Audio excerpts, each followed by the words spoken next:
En este programa recibimos a uno de los babalorixás más influyentes y conocidos del nordeste de la República, Alfredo de Oyalá, Alfredo Riestra, como nunca antes lo habíamos visto. Quédate y escucha nuestro programa.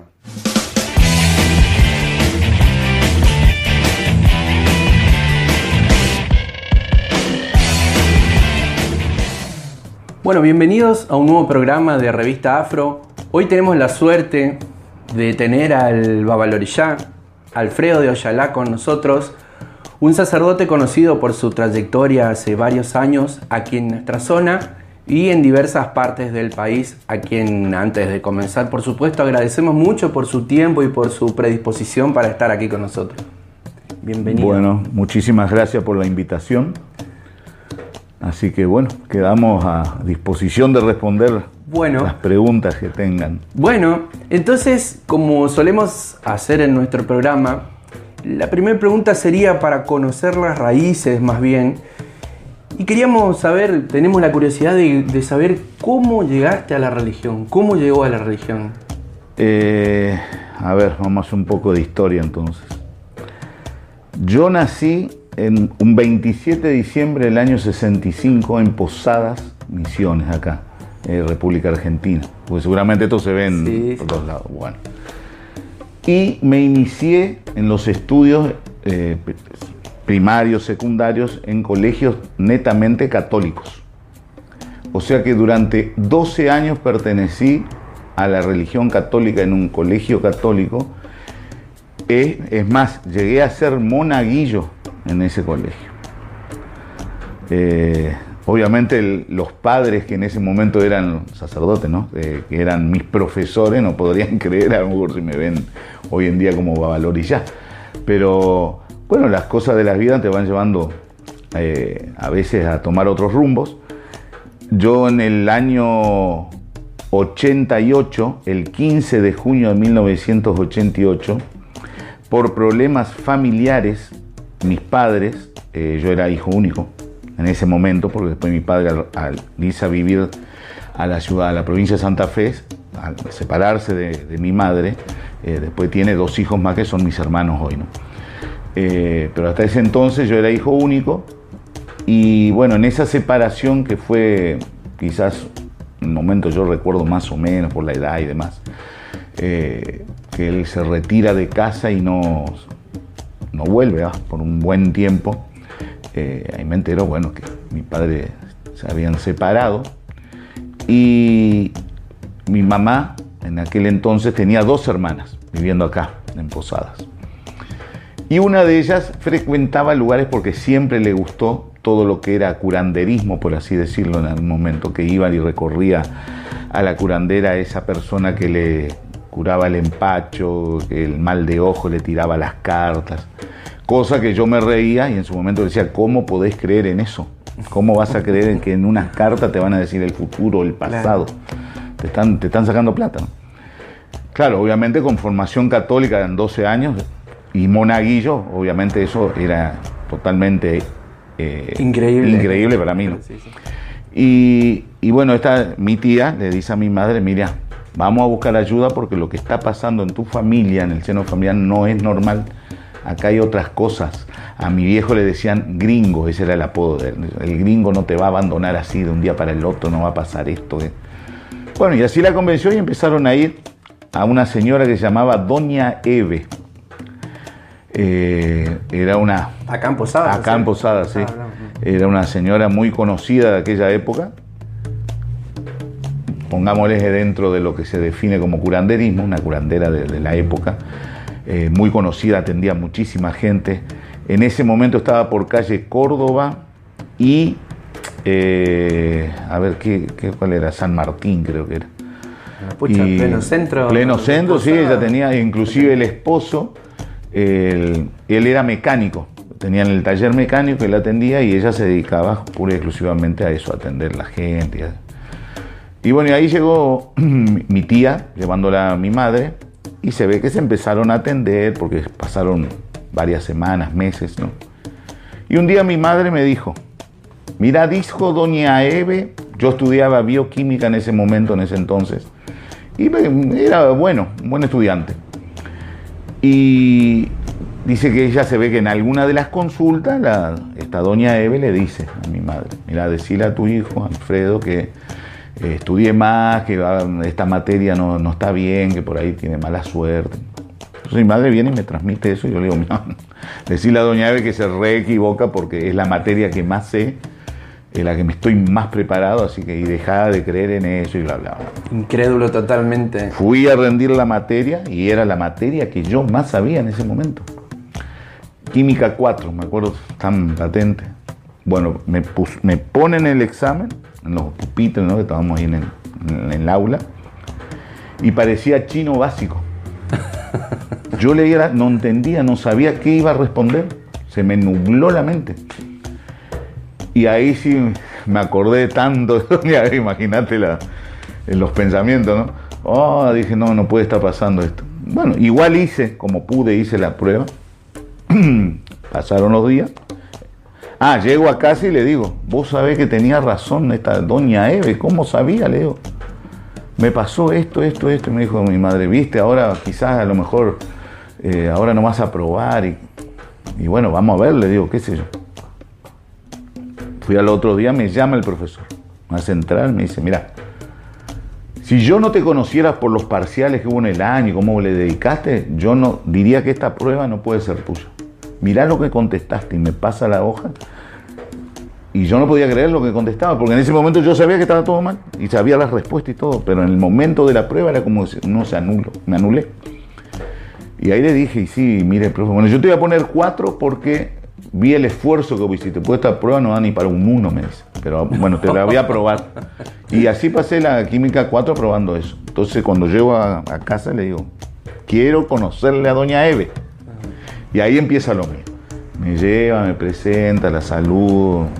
Repetime, ¿en qué año estamos hablando de eso? Y eso fue 87 habrá sido, año 87.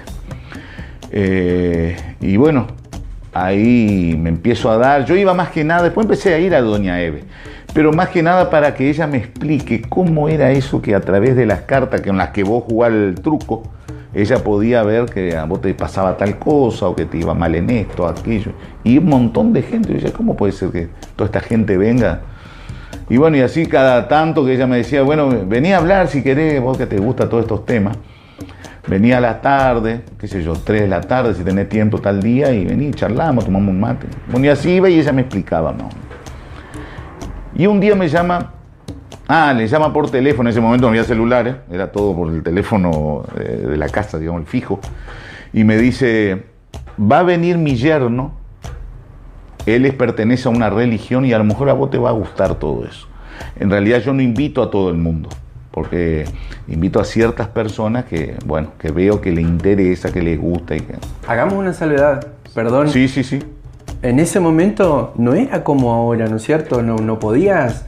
inclusive hacer una gira en una plaza. No. Yo, por ejemplo, no sabía que existía templos africanistas. Era algo totalmente oculto eso, no era para todo. Y capaz que por eso también ella invitaba a determinadas personas. Bueno, sí, encantado. Yo vamos a conocer a ver qué era esto. Y fue un día entre semana. Y ahí le conozco a quien fue mi primer guía espiritual, quien me inicia en esto, se llamaba Benjamín de Manjá, Benjamín de Naná.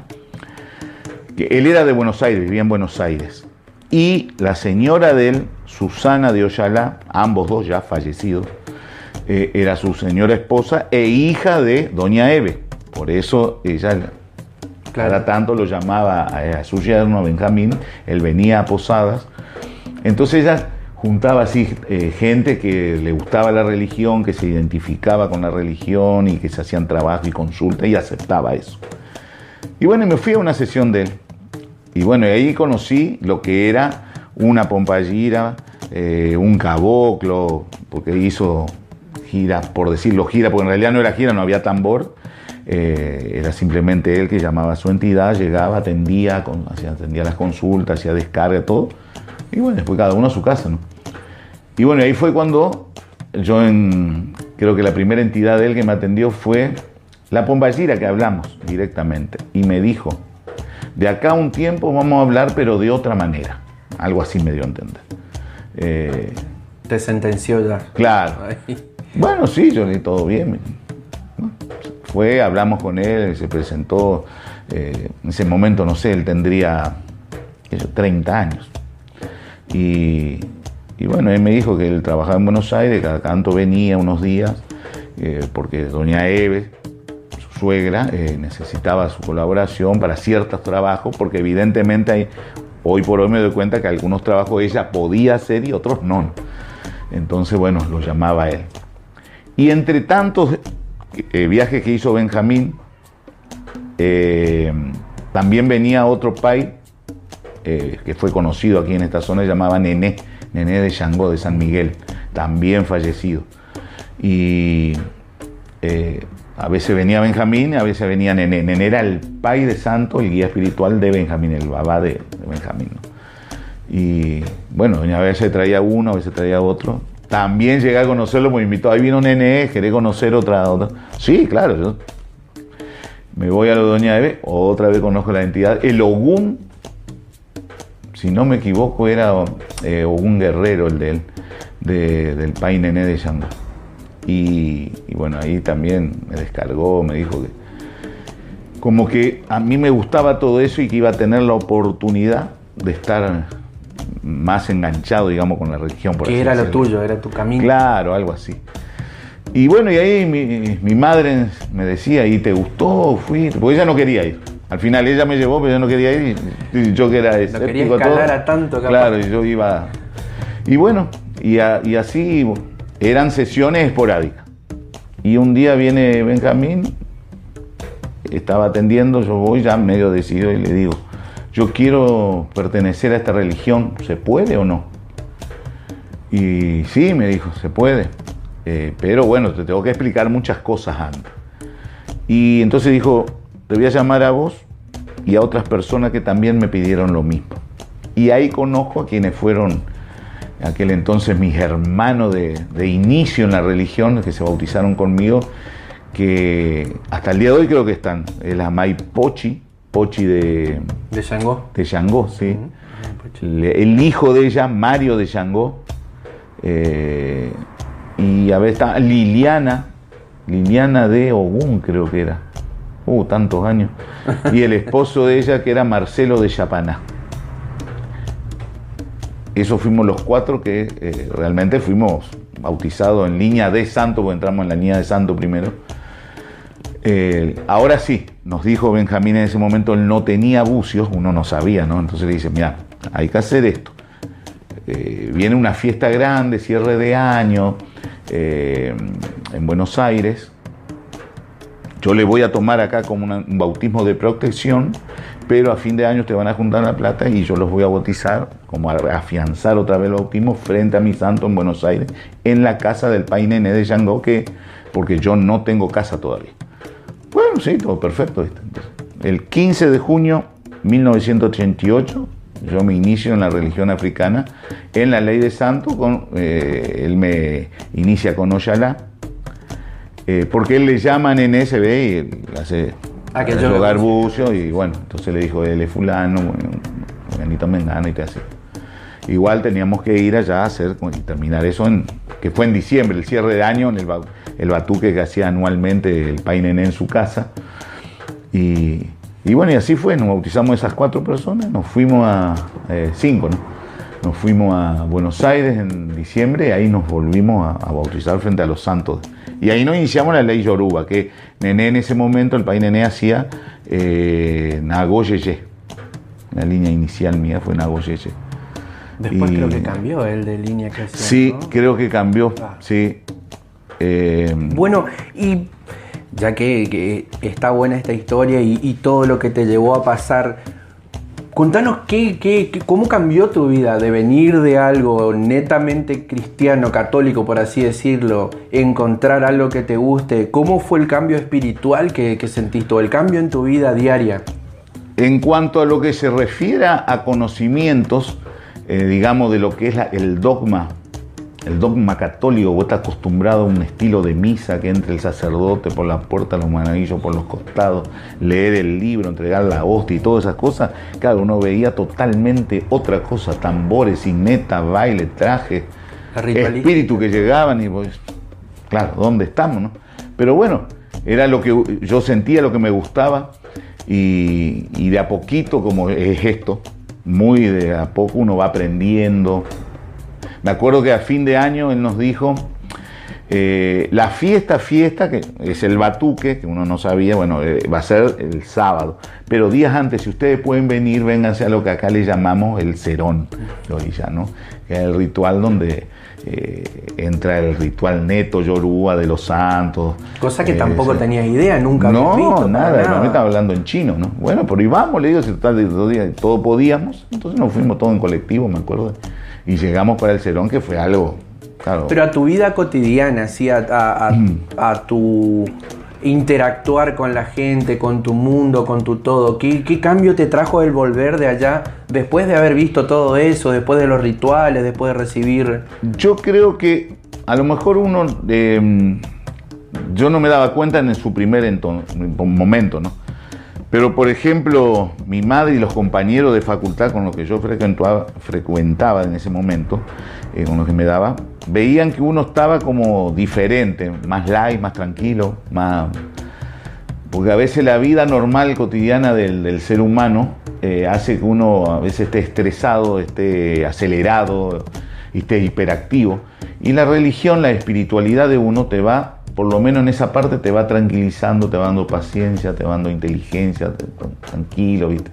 Y a lo mejor uno no lo nota en los primeros momentos. Después uno con el tiempo y los años en estar en esto, se da cuenta que eso viene de la parte espiritual. Claro. Pero esos cambios sí eran notorios. Eran notorios porque me lo decían en su momento, ¿no? Porque yo conté, algunos contaba, ¿viste? Fui a esto, sé esto, mi familia lo sabía, ¿no? ¿Tu entorno de amigos aceptó? Sí, lo más íntimo, todo? Sí, yo le conté y me dijo, no, vos estás loco, pero veían que no era, que tampoco era tan raro como yo, a lo mejor esperaban ver un Drácula llegando ya, ¿viste? Pero claro, me sí, que no, una religión rara, pero bueno, pero se ve que no es tan rara, porque, ojo, hablar hoy con alguien, no sé, X de la ciudadanía, te dice, sí, Umbanda, Quimbanda, sí, allá hay un templo, eso se escucha tampoco. En esa época no había. Para nombrar las personas de esa época, que me acuerdo, templos que estaban, la May Ninfa, por avenida San Martín, sí. Ya fallecida, el Pai Juan Morós, también era Shango Yun, también fallecido, él hacía candomblé. Sí. Y después, con unos tiempitos, me entero que también se había abierto un templo en Garupá, que era David de Oyalá, que también falleció. Y ellos eran los que más o menos eran más renombrados en aquella época. Juan Moró venía de una mano de un jefe espiritual, que era la Neusa Curi, brasilera. Ninfa, la verdad, no voy a decir porque no sé realmente de qué rama venía. Sé que ella era más un bandista que otra cosa. Y David de Oyalá venía de la mano de Nené. De René de Yapana. De René de Yapana era otro pai, otro babalorillá, que llegaba también a Misiones y que muchas veces también se contactaba con Doña Eve. Pero había otra gente que lo traía. Porque antes acá no había más que esos pais que nombré, que eran los conocidos, ¿no? Y todo el resto venía de afuera. O de Brasil, Quinino Márquez, el pai João. Creo que todos ya están fallecidos, ¿no? Mira, voy a decir algo que creo que la mayoría de los sacerdotes concordamos en eso, que tu casa fue un punto de partida de prácticamente el 90% de los sacerdotes que en este momento estamos entre los... Sí, lo que yo logré en mi casa, cuando yo abro mi casa, porque yo estoy hablando del año 88. ¿Cómo abriste? ¿Cómo se dio la situación para que ese templo tan icónico tuyo se abra? ¿Cómo? Bueno, yo, como decía antes, me bauticé el 15 de junio del año 88.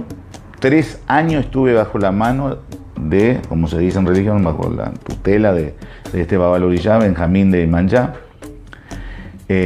Después, por cuestiones de vida, paso a otra casa religiosa, otra rama, que era de Roberto de Changó, con el cual abrimos en zona céntrica, calle Sarmiento, una santería. También estuve 3 años con él y llego en el año 94, fines del 94, porque me acuerdo que la obligación en el cambio de mano a quien fuera la MAI con la que terminé toda la línea afro-brasilera, Miriam de Ollá, de la ciudad de Corrientes, Corrientes Capital. Fue en el año 94, el 27 de diciembre del año 94, yo estaba en suelo, como se dice, piso, como se dice, haciendo obligación, haciendo un paso más en el camino africano. Estaba haciendo obligación en mi cumpleaños, allá en Corrientes. Cuando vengo de allá, de Corrientes, y llego a Posada, empecé a hacer sesiones en la casa de unas personas que hoy ya no están. Fue famoso y fue conocida, por eso lo voy a nombrar, porque no había nada que ocultar. La familia Goires, ellos tenían su casa, venían de la mano de esta persona que nombré de Candomblé, ¿cómo es? El Pai... Recién lo dije. ¿Pai de Morós? Exacto, Juan Morós. Y ellos tenían su templo en su casa.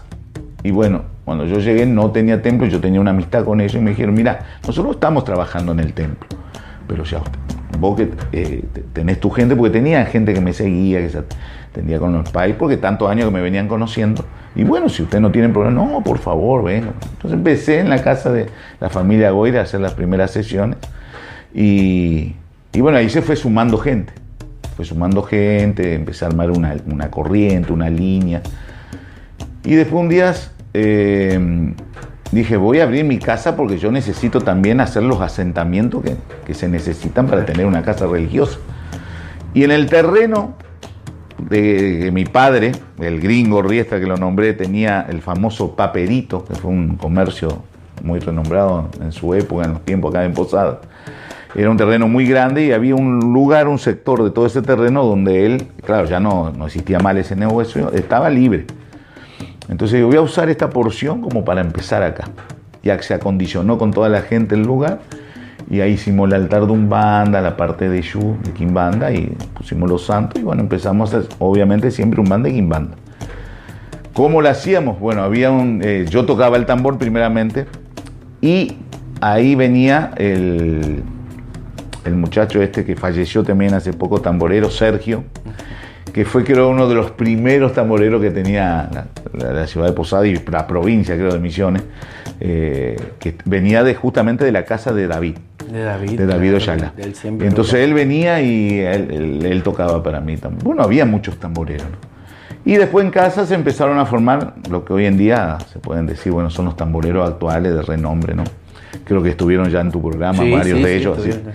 Y bueno, y ahí se empezó a hacer las sesiones.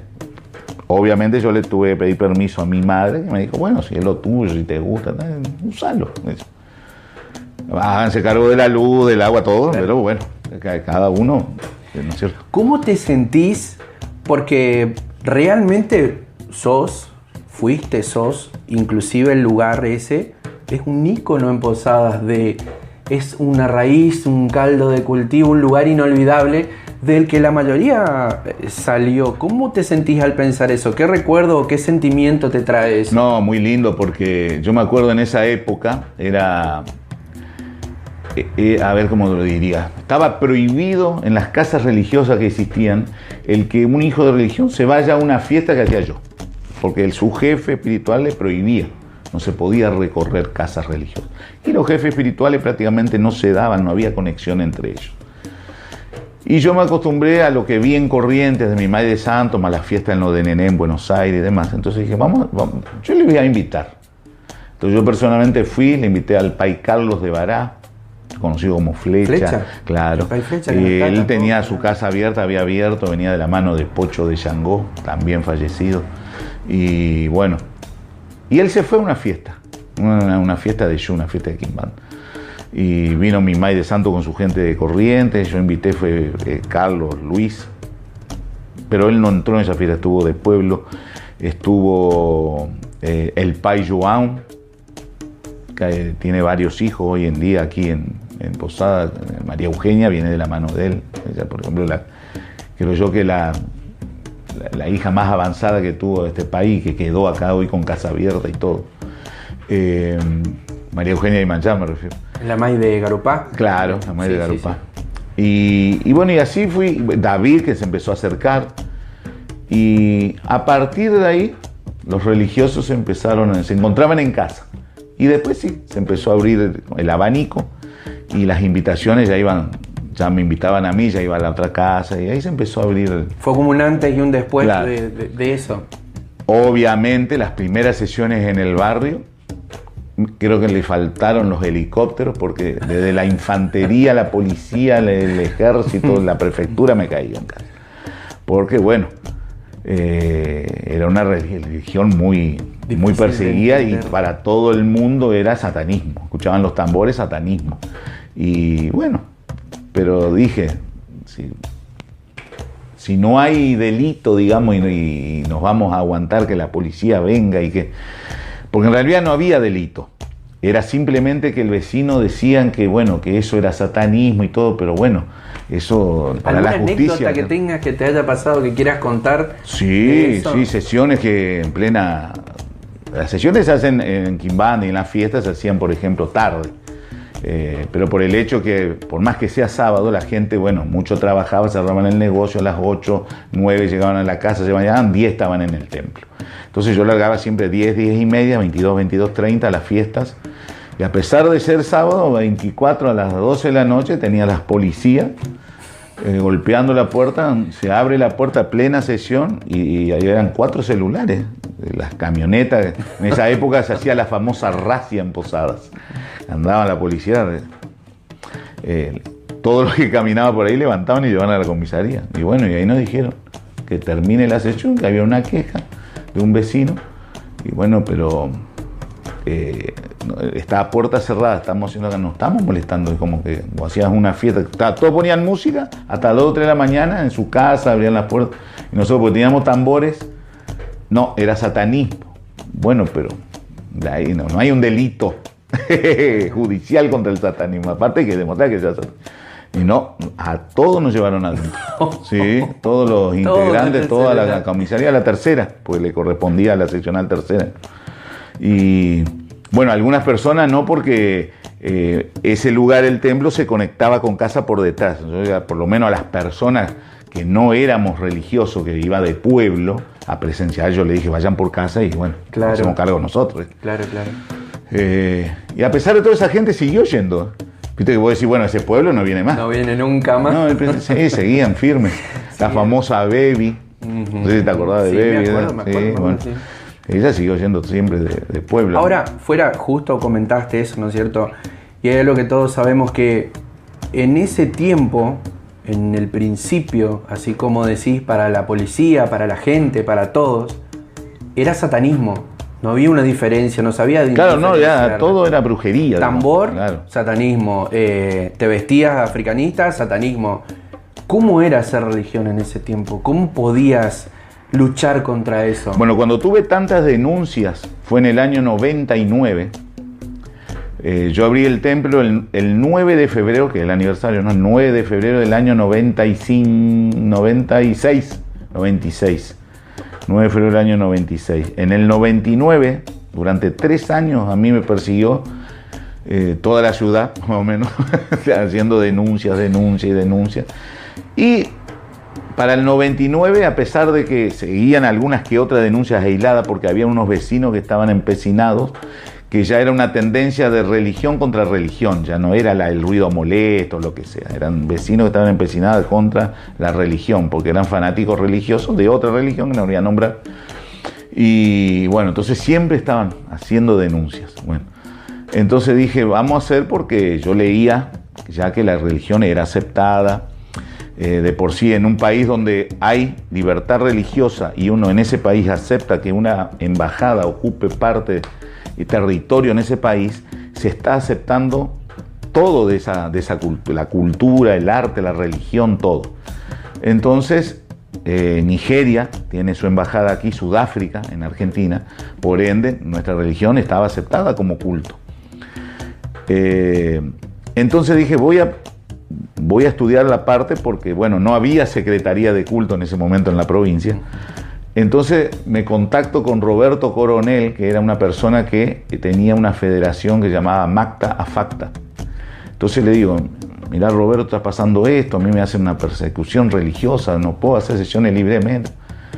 Entonces me dijo, bueno, hay que inscribirse y a través de, una vez que vos estés inscrito y pertenezca a la federación, vas a tener el resguardo legal que... Recuerdo que vos fuiste uno de los primeros. Claro, y ahí se hizo la primera reunión aquí, con aprobación de ¿cómo se llama? De la Cámara de Diputados de la provincia de Misiones, donde el Instituto del Deporte. Claro, el Instituto del Deporte, donde se declaró de interés provincial la primera reunión africanista en busca de la legalidad. Roberto Conorel vino con 2 abogados que pertenecían a la federación y explicaron cómo estaba la ley de culto en Misiones, en la Argentina y demás, ¿no? Y bueno, ahí todos los que estábamos en ese momento, que éramos religiosos y queríamos por lo menos tener un aval legal, nos inscribimos en la federación y por muchos años pertenecimos, y AMACTA fue AMACTA FACTA. Tenían algo que los represente. Claro, que nos represente legalmente. Entonces ahí ya pude poner un cartel afuera con el número del Ministerio de Bienestar Social, porque AMACTA era una asociación mutual y AFACTA una asociación federativa, y el registro de cultos. Entonces gracias a eso se calmaron las aguas. Tuve que inscribirme como sacerdote en el AFIP, porque el AFIP tiene un sector donde uno puede inscribirse como sacerdote, ser IVA exento y demás, cosas que lo acreditan, obviamente, porque en esta religión todos sabemos, como todas las cosas, el trabajo y la dedicación, el tiempo y demás que uno ofrece, uno cobra por su servicio, ¿no? Claro. Entonces había que facturar legalmente como un comercio, digamos.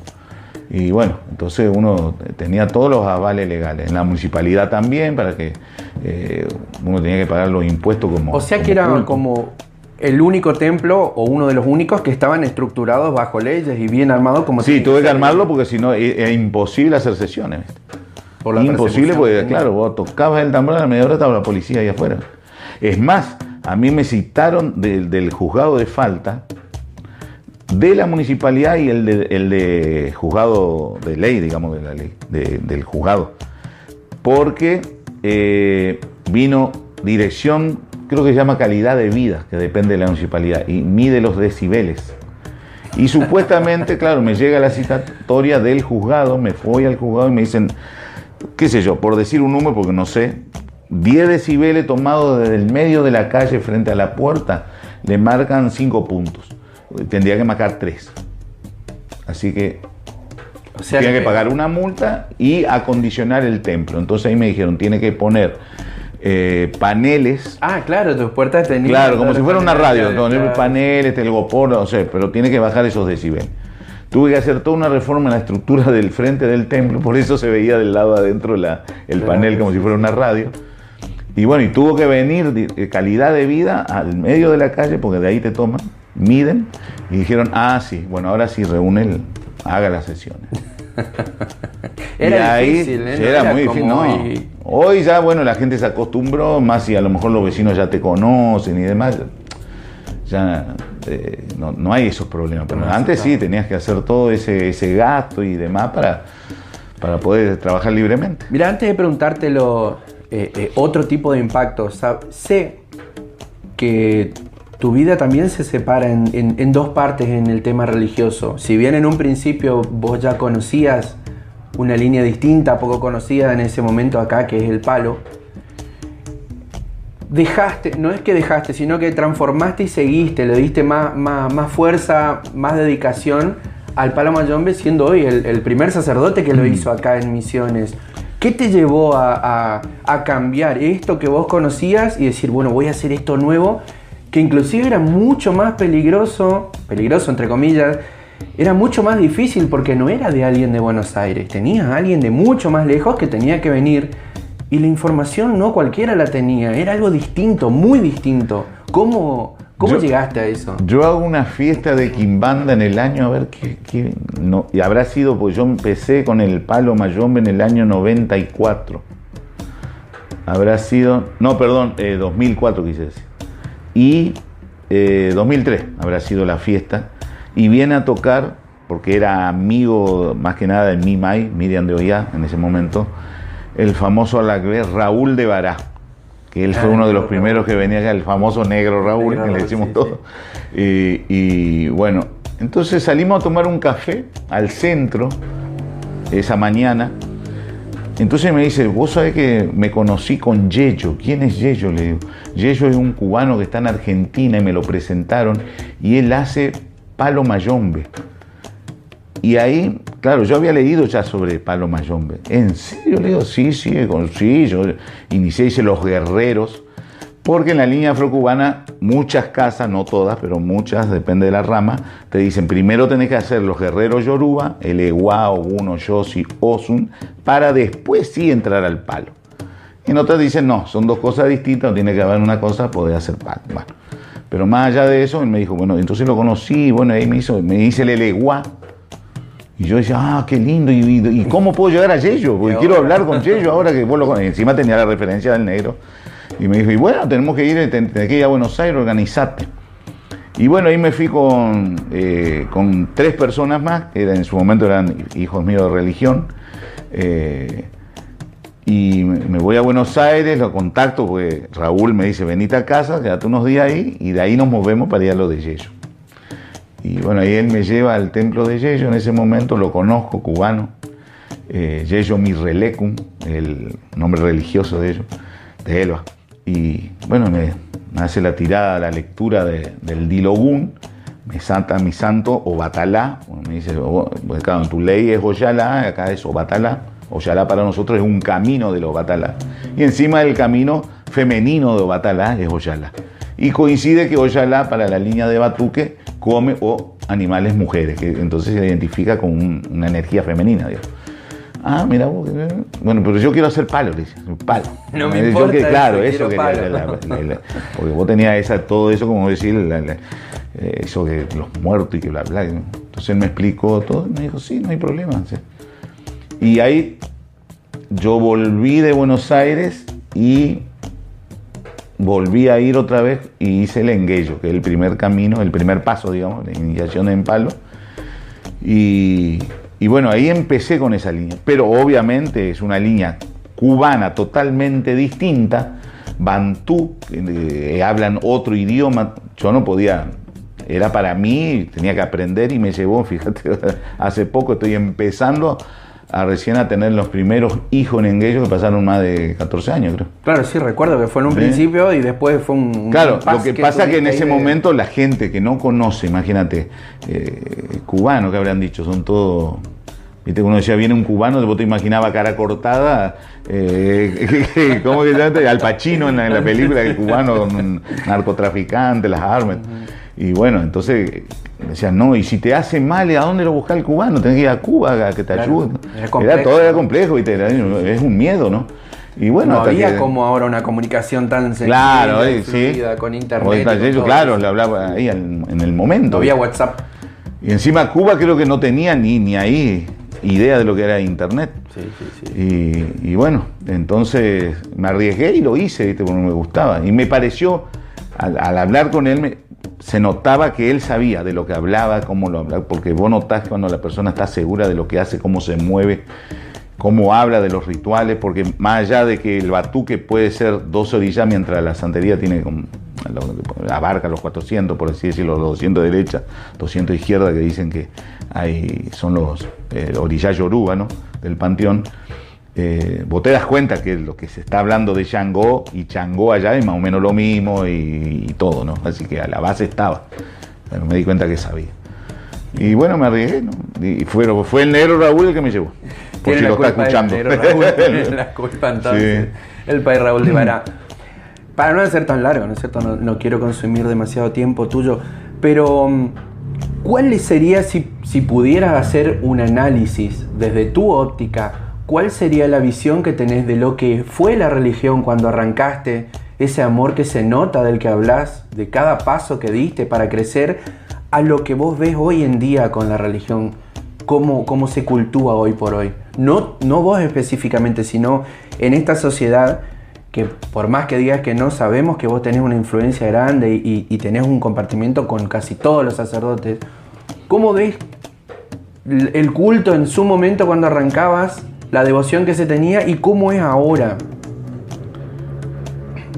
Yo, a ver, del lado de vista sacerdotal, de la parte de la orilla del jefe espiritual, Ojo que Obviamente sos cada uno hace la religión a su manera, como la siente, como la aprendió y todo. Lo que se me noto en la mayoría de los casos que los devotos, por ejemplo, se le da muy rápido ciertas cosas que a lo mejor tendrían que tener más tiempo. ¿A qué te referís con devoto? ¿A los hijos de religión? Los hijos de religión, sí, mejor dicho, los hijos de religión, los que entran, los iniciados.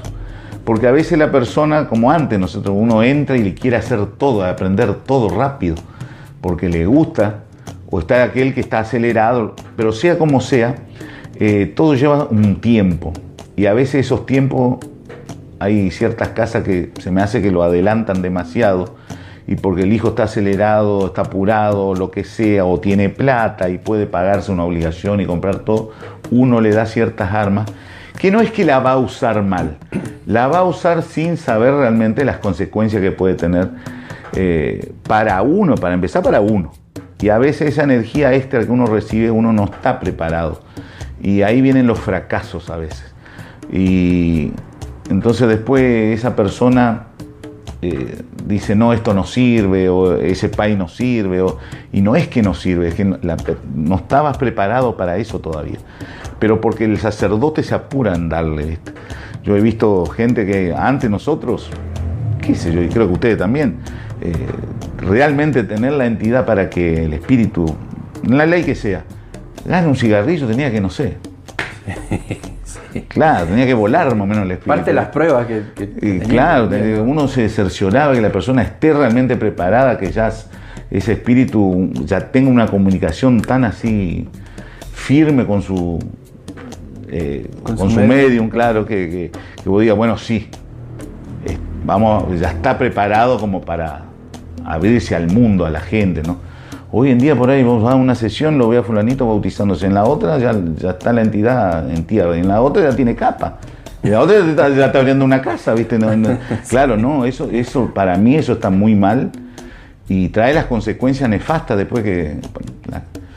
Pero bueno, que cada uno lo vea a su manera, ¿no? Pero igual siempre he visto, como siempre, ¿no? La gente que realmente voy a decir, bueno, este sí tiene camino sacerdotal, mientras esta persona a lo mejor está en religión, no que no sirva, sí, está, pero va a llevar la religión para él, para su manera o su familia y punto. Entonces se va tranquilo, despacio y sabe que, bueno, tiene su vida, que a lo mejor no le va a dedicar el resto de la vida, como a lo mejor uno cuando dice, no, yo quiero abrir mi casa porque me gusta esto y quiero transmitirlo al resto. Hay otras personas que dicen, no es lo mío todo, pero hasta ahí nomás. Entonces, bueno, hay que saber eso justamente, quién es para abrir una casa y hacer hijos de religión y quién está para, bueno, a lo mejor el día de mañana, ¿por qué no? Lo hace, pero ahora a lo mejor no es el momento, entonces no se apuren. Todavía no estás listo. Tranquilo, claro, tranquilo porque esto estamos tratando con un mundo espiritual que no vemos. Ahora, voy a intentar sacarte un secreto, sí. A ver si se puede aprender o si se puede saber. Yo soy un sacerdote en pañales, estoy comenzando en esto y pasamos, digo en pañales por muy pocos años que tenemos compartiendo con mi señora, y nos pasa, como vi a muchos, que te cansás, te enojás, tropezás, querés tirar todo, volver a arrancar. Claro, sí. Te molesta la actitud de algunos hijos, te desilusionás, te quedás dolido, te dan alegría, un montón de situaciones. ¿Cuál es el secreto para mantenerte a través de los años con una línea intacta, con unas ganas intactas de ser guía, de ser sacerdote, de tener esa gente que vaya a decir, esto me tiene cansado, no quiero saber más nada de la religión para los demás? ¿Cuál es el secreto? Y mira, la gran mayoría de los que... Porque yo también he preguntado, sí, creo que todos coincidimos en que uno lo aprende con los años nada más. Y el refugio es la paciencia, tenés que ser paciente. Como que el hombre ese, dedicarse a meditar, porque si te vas a hacer problema por cada cosa que pasa en la religión, cada persona es un mundo, así que no vivís. El trabajar con la gente, te lo dicen los psicólogos, los maestros, todo. Es un desgaste muy grande que sufre la persona. Quizás vos te vas como albañil y trabajás con todo el equipo físico, lo que sea, bueno, pero Llegás a tu casa, a lo mejor te bañás, te sentás a mirar tele, pero el trato con la persona, el humano, eso es lo que más desgasta, el desgaste espiritual y físico. Y más en esta religión que uno trabaja lo físico, lo espiritual y lo mental todo junto en el mismo tiempo. Una incorporación, en una yogada de bucio y en el trato con la gente, que viene el hijo a las 2 de la tarde, viene el otro a las 3, te llama a las 5 de la mañana o te llama a las 2 de la madrugada. Claro, Sí, y nadie, pasa eso. porque, claro, ellos creen que uno estaba, Claro, estás que no tiene sentado vida. esperando a que No, alguien llame. Los sacerdotes son igual que las personas, tenemos la misma vida y quizás más complicada. Entonces no es que, bueno, él es el pai, él es, no sé, Superman. No, nada que ver. Entonces el secreto es paciencia. Tenés que hacerte paciente, y bueno, pero tenés que saber decirle justamente estas cosas. Miren, gente, hay horario para todas las cosas. Por favor, yo también tengo una familia, o así sea solo, bueno, pero tengo quiero ir a tomarme una gaseosa con un amigo o algo, bueno, quiero desenchufarme un poquito de la religión, bueno, necesito una vida, ¿viste? Quiero ir a acariciar a mi perro, mi gato, cantar con mi canario, bueno, déjame de eso, por lo menos. Claro. Bueno, Eso. y para ir cerrando esto, ¿qué mensaje le darías? Porque así como comentaste, hay muchos sacerdotes nuevos, muchos hijos nuevos, muchos iniciados nuevos, que por ahí tienen la misma ilusión que vos tenías en ese momento cuando viste, cuando conociste, cuando quisiste formar parte de esto. ¿Qué mensaje le darías a esa gente, a esos chicos? Que todo lleva su tiempo. Nada es antes ni después, todo tiene su tiempo. No por mucho que agiten el reloj de arena, el tiempo va a llegar más rápido. Así que hay tiempo para todo, hay tiempo. El primero es aprender. Porque uno se mete en una religión y no sabe lo que es la umbanda, la quimbanda, el santo, no aprende la diferencia. Estás haciendo algo a ciegas. Entonces después es fácil decir, no, esto no sirve, esto no sirve. No sé hacer, es aprender, doctrina. Muchos, quiero incorporar. Sí, está bien, perfecto, pero eso lleva tiempo. No es fácil, no es de un día para el otro. Yo tardé 3 años en bajar mi primera entidad, espíritu, para que sea reconocida ahí que estaba en tierra. Y bueno, yo sé que yo también tenía esa desesperación. Yo quería que llegue y hable ya. Y bueno, pero no es así. Que ya tiene su tiempo, todo lleva su tiempo. Y antes la doctrina de los mayores era distinta. Eran más exigentes en esa parte. Más firmes. Más firmes, tal cual. Hoy hay por ahí uno le da más libertad, que se va al hijo. Y no, pero a veces hay que ser estricto en muchas cosas, ¿no? Porque si no, ahí es donde... se desvirtúa el conocimiento, sí, ¿no? se apura la gente, ¿viste? Le llama mucho eso de la incorporación, de aprender, de hacer cosas, de tener su ropa, su capa, su sombrero, no sé. Pero no, todo lleva tiempo. Cuando uno no tiene más inseguridades, entonces ahí uno puede decir, bueno, ahora estoy sabiendo lo que hago, ¿no es cierto? Porque la inseguridad te va a llevar al fracaso. Entonces, primero estar seguro, y para estar seguro hay que saber aprender doctrina. No digo entrar en internet y leer todo lo que hay, porque uno no sabe quién está escribiendo ahí en internet. Para eso tiene su guía espiritual. Ahora, hoy por hoy nadie le prohíbe a nadie, porque si uno quiere estar en un grupo religioso está ahí, uno no se entera, ¿no? Pero siempre le digo, ustedes entren, miren, lean, pero no vayan a hacer eso que leen. Vengan y pregunten. No me quieren preguntar a mí, a su jefe, que son los espíritus, porque en definitiva el hijo de religión es hijo de los espíritus de uno. Y bueno, pregunten, consulten, no se larguen a hacer todo lo que leen, porque no todo es la misma rama, no todo es la misma línea y no todo es la misma doctrina. Entonces pregunten, porque si no, después vienen los fracasos. Entonces tómense su tiempo y aprendan bien, y aprendan con el jefe espiritual que uno elige, porque si no, no elijan jefe espiritual y hagan como quieran, ¿no? Para eso tienen una casa. Después sí, hay dudas, bueno, uno puede preguntar y ver, mira, ya se nació así, pero ¿por qué harán? Bueno, se analiza y se ve. Esto es Yeye, esto es Nagó, esto es Goyó, esto es Ifá, esto es Palo. Ahí vienen las diferencias. Pero mientras respeten una línea, una casa, porque si no, ¿sabes la ensalada que se van a hacer? Respeto. Claro, obvio. Respeto. Bueno, muy bien, muchísimas gracias. Gracias a ustedes. Gracias por tu tiempo. Esto queda como una parte importante de historia que todos vamos a poder absorber y ver en el tiempo, inclusive Claro. vos. Así que te agradecemos mucho por tu tiempo y por esto que compartiste con todos nosotros. Gracias a ustedes, que bueno, sea con todo ayer, como decimos en la religión. Que así sea. www.portalafricanista.com